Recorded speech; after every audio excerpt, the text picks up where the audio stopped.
Kadir hocam. İnşallah.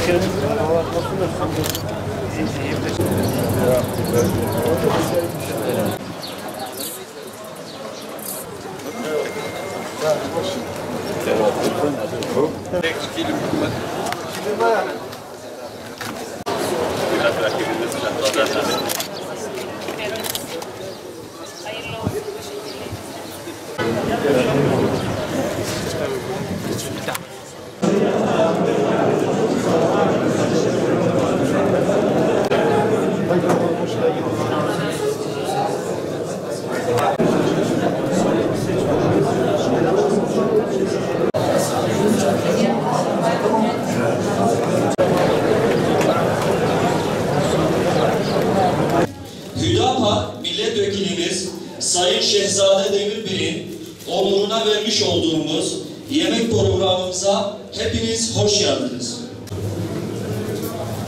Euzu billahi mineşşeytanirracim.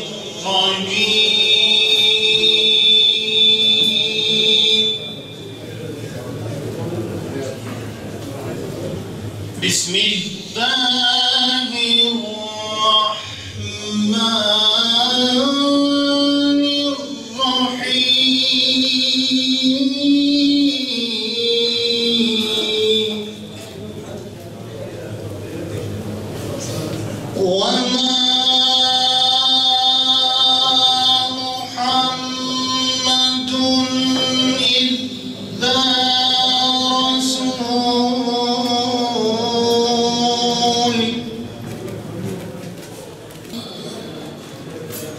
فآتاهم الله ثواب الدنيا وحسن ثواب الآخرة والله يحب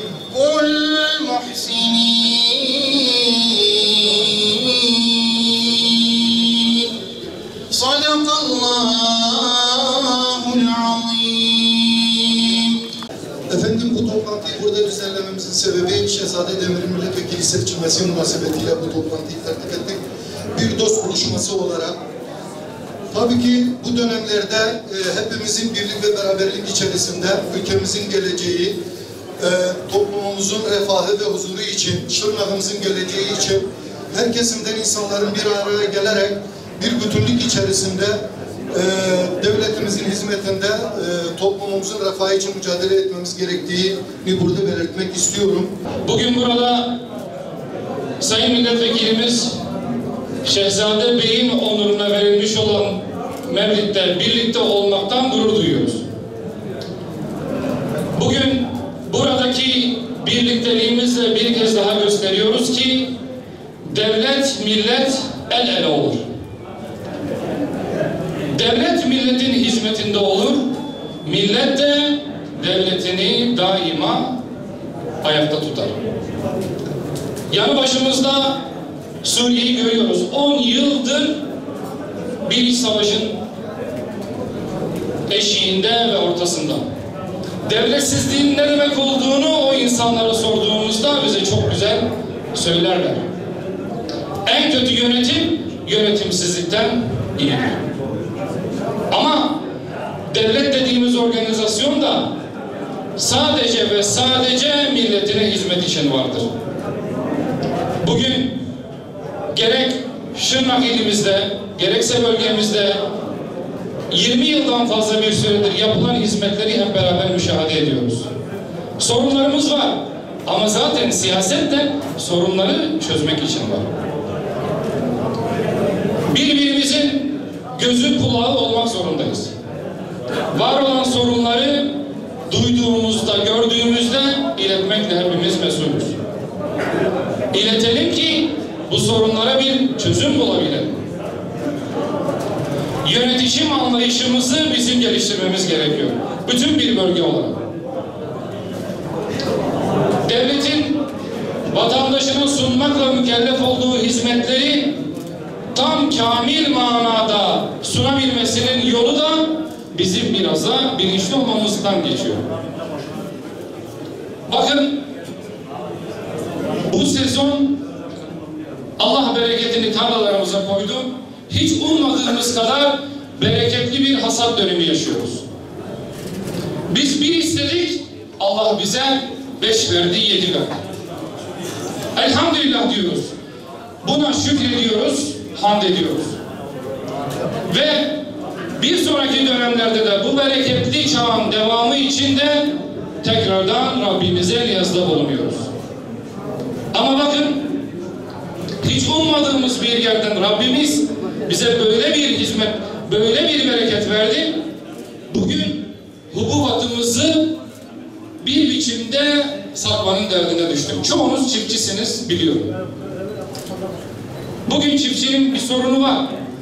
Malını TMO'ya, Toprak Mahsulleri Ofisi'ne teslimde biraz zorlanıyor. Randevular konusunda sıkıntı yaşadığımızı biliyorum. Bunun çözümü için de buradan hem yetkililere çağrıda bulunuyorum, hem de inşallah seçim bölgemize geldiğimizden sonra yetkililerle bu konuyu konuşacağız. Bir an önce çiftçimiz kendi mahsulünü devletine değerinde teslim edebilsin, satabilsin. Değerinin altında satmak zorunda kalmasın. İkinci bir sorunumuz var. Elektrik sorunu hepimizi çileden çıkarıyor. Evet, altyapı sorunu var. Dağıtım şirketlerinin yapması gerekenler var. Belli başlı bazı uygulamalardan hepimiz müştekiyiz. Suç ve cezaların şahsi ilkesine uyulmadığını biliyoruz. Ama bize düşen sorumlulukları da göz ardı etmemeliyiz. Bununla birlikte kurunun yanında yaş dayanır mı, yanar misali bir yanlış uygulama varsa, ki maalesef bölgemizde bunu görüyoruz, bu uygulamaların da süratle bertaraf edilmesi için çaba göstermemiz gerekiyor. Yoksulluğumuzu koruyacağız, hak sahibini el üstünde tutacağız ve geleceğe inşallah güvenle bakacağız. Sivil toplum kuruluşlarımızın çok değerli yöneticileri, değerli misafirler, çok muhterem kardeşlerimiz. Hoş geldiniz, sefalar getirdiniz. Bu anlamlı günümüzde, bu sıcakta yanımızda olmanız bizi onurlandırdı, şereflendirdi. Çok önemli bir katılım. Hepinize bu vesileyle teşekkür ediyorum. Bu zorlu yolda sadece biz değil, hep birlikte beraber mücadele etmek istiyoruz. Bu yolda beraber yürümek istiyoruz. Sizden de çok ciddi destek bekliyoruz. Öteden beri siyaset kurumuna dair bizim çok sözümüz oldu. Çok eleştirdik, övdük. Geri geldi, arka çıktık, geri geldi, eleştirdik. Rızgı Vekilime de çok sitemim olmuş, arkasında durduğum olmuş. Siyaset kurumu böyle bir şey. Şimdi bizim siyaset kurumuna eleştirimiz bugüne kadar toplumdan kopukluk, toplumun sorunlarını gündeme alamama, sorunları ciddi anlamda birinci dereceden önemsememe ve ilgi noktasında yetersizlik noktasındaydı. Allah-u Teala bu imtihanla bizi de imtihan etmek durumunda kaldı.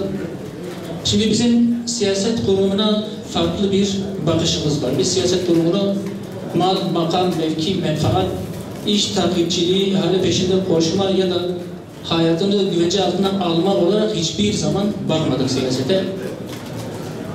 Bizim siyasetten beklediğimiz siyasete bakış açımız meşruiyet dairesi içerisinde topluma hizmet, halka hizmet, memleketin sorunlarını, halkın sorunlarını siyasetin gündeminde tutmak, siyaset kurumunu halkın ve hakkın hizmetkarı haline getirmektir. Bugüne kadar bizim siyaset geçmişimizde biz hep bunu önemsedik, bunu öne çıkardık. Bundan sonra da böyle olacak. Allah'ın izniyle bu süreçte de biz elbette ki bu sözümüze sadık kalacağız. Toplumumuzun sorunları bizim ana gündemimiz olacak. Diğer siyasetçi kardeşlerimizin bıraktığı yerden biz devam edeceğiz. Halka, hakikate hizmet etmeye devam edeceğiz.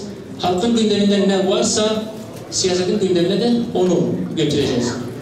Bizim için esas olan çok önemli iki husus var siyaset yaparken. Birincisi meşruiyettir. Bir iş yaptığımız zaman, bir şey söylediğimiz zaman Allah Teala buna razı olur mu, olmaz mı? Bu değerlerimize, inancımıza göre meşru mudur, doğru mudur, değil midir? Bu bizim için çok öncelikli bir husus. Diğer ikinci önemli husus da bu yapacağımız işin, söyleyeceğimiz sözün, icraatımızın memleketin genel maslahatları ve değerlerimiz noktasında doğru olup olmadığıdır. Yani yapacağımız iş memlekete faydalı mıdır, değil midir? Zararı mı olacak, faydası mı olacak? Memleket bununla rahatlayacak mı yoksa daha fazla zorluk mu oluşacak? Bunlar bizim için çok önemli kıstaslar.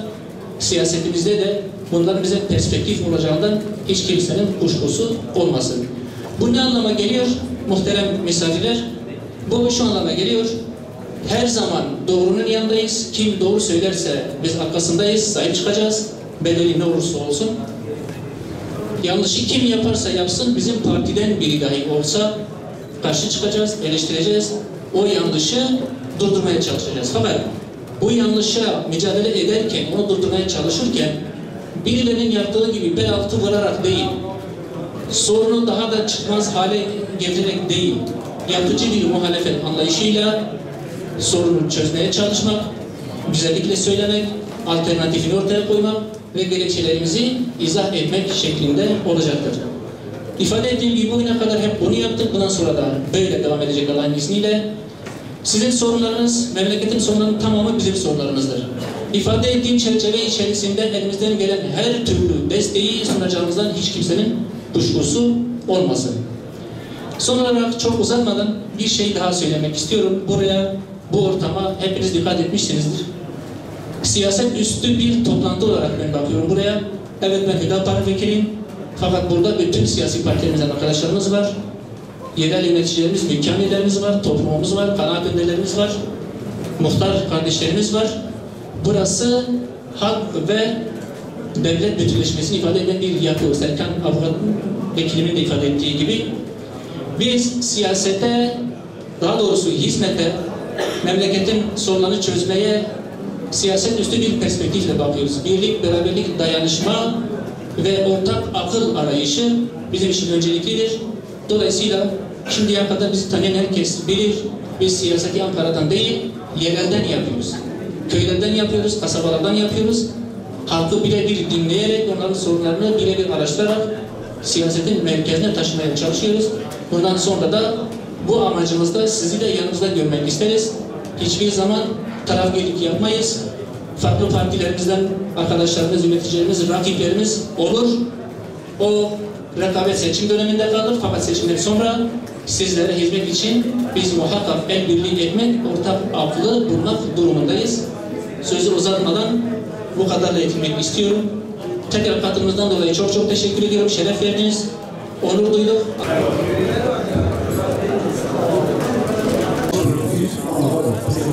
Şeref